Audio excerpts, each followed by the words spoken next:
Vous aimez l'histoire juive ? Retrouvez Liana Gurfinkel dans Un jour notre histoire sur Studio Kalita, c'est tous les matins, pour découvrir ensemble les événements et les personnages qui ont fait notre histoire.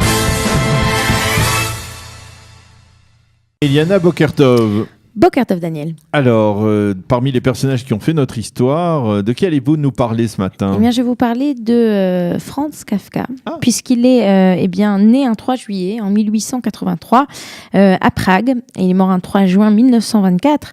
C'est un peut-être des écrivains majeurs du XXe siècle, un écrivain qui a été énormément découvert après sa mort, plus que de son vivant. Et c'est donc de lui dont j'aimerais vous parler, du célèbre auteur de La Métamorphose. Alors je voulais juste commencer par ça, donc de Grégor ce cafard, en vous lisant un petit extrait. Il aimait particulièrement rester suspendu au plafond.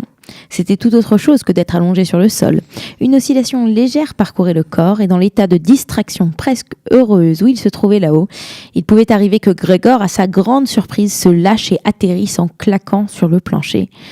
Mais à présent, il était naturellement bien plus maître de son corps qu'auparavant, et même en tombant de si haut, il ne se faisait pas de mal. Voilà. Vous avez déjà rêvé d'être un cafard comme dans La Métamorphose ? Alors, il est né à Prague, qui est à l'époque la capitale de la Bohème, qui fait partie donc de l'Empire austro-hongrois. Son père, sa famille, s'est installée à Prague, alors qu'elle venait d'une petite ville de province tchèque. Il a 2 frères qui vont mourir en bas âge, et 3 sœurs qui sont plus jeunes, qui elles vont mourir pendant la Shoah. Il a une enfance assez solitaire. Il faut dire que sa langue maternelle est l'allemand, comme pour 10% de la population de Prague de l'époque. Et bien qu'étant juif, il n'a pas particulièrement une éducation juive très poussée. On va dire qu'elle va se limiter à la célébration de sa bar mitzvah à l'âge de 13 ans, et il va 4 fois par an aux offices à la synagogue. Et après l'enseignement primaire, il va être admis dans un collège d'État à Prague, et très tôt, il va s'intéresser à la littérature et en même temps aux idées socialistes. Voilà. Donc après son baccalauréat, il va faire des études à l'université Charles de Prague, et c'est là aussi qu'il va rencontrer son ami, le poète Max Brod, je ne sais pas si ça vous dit quelque chose, qui est la personne qui va publier la plus grande partie de son œuvre après sa mort, et qui va justement ne pas l'écouter, puisque Kafka lui demandera de tout brûler, de tout détruire, et Max Brod, heureusement, ne va pas le faire. Et puis il va commencer à travailler comme un assureur. On le considère comme un bon employé.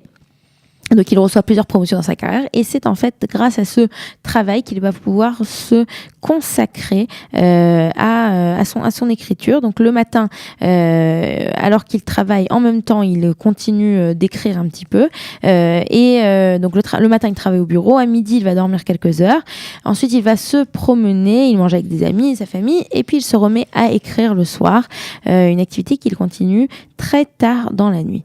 Et puis en 1923, il va vivre quelque temps à Berlin, et c'est là qu'il va rencontrer Dora Diamant, qui est vous la connaissez ? Non, pas personnellement. Voilà, pas personnellement, qui est donc une femme originaire qui est juive, d'une famille juive polonaise, et c'est ensemble qu'il va redécouvrir plus son judaïsme de 2 façons. D'abord, ils vont s'intéresser ensemble au Talmud, et ensuite, c'est comme ça qu'il découvre l'idéal sioniste, et il va devenir un sioniste convaincu.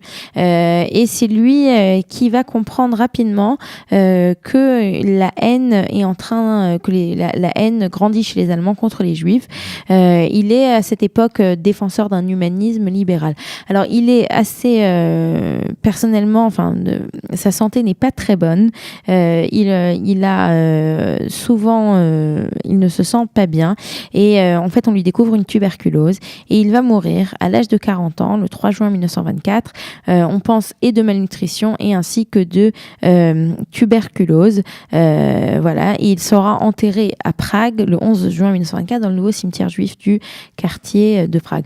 Alors, juste une toute petite phrase pour vous parler de l'œuvre de Kafka. Il y a un terme qu'on connaît aujourd'hui, un adjectif, c'est kafkaïen. C'est kafkaïen, exactement. Alors, pourquoi est-ce qu'on parle de kafkaïen? Parce que l'écriture, voilà, je le savais. En fait, ces écrits, eh bien, ils reflètent beaucoup les sentiments de cette société du début du XXe siècle. C'est un monde où, entre guillemets, les rapports et les relations des gens sont incompréhensibles. On a l'impression qu'ils sont livrés à des forces inconnues, comme dans un cauchemar. La vie est un mystère irrésolu, comme un labyrinthe, en fait, où on ne sait pas où est la sortie. Et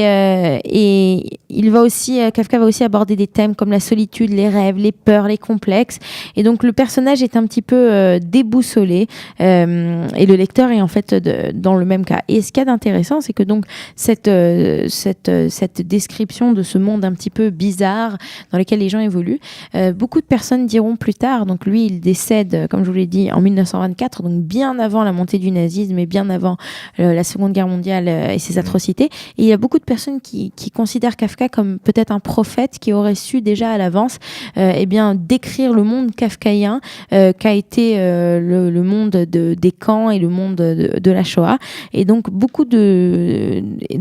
non seulement après sa mort, comme je vous l'ai dit, c'est Max Brod qui a fait publier tous ses écrits, et après la guerre encore plus, ses œuvres ont pris un autre envol cette fois-ci.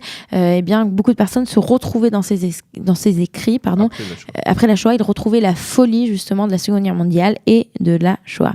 Voilà. Merci beaucoup Eliana. Il est 8h35 sur Studio Kalita. Nous allons marquer une toute petite pause, un jingle, et ce sera l'heure de la revue de la presse et des médias israéliens.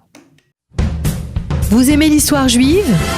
Retrouvez Liana Gurfinkel dans Un jour notre histoire sur Studio Kalita. C'est tous les matins pour découvrir ensemble les événements et les personnages qui ont fait notre histoire.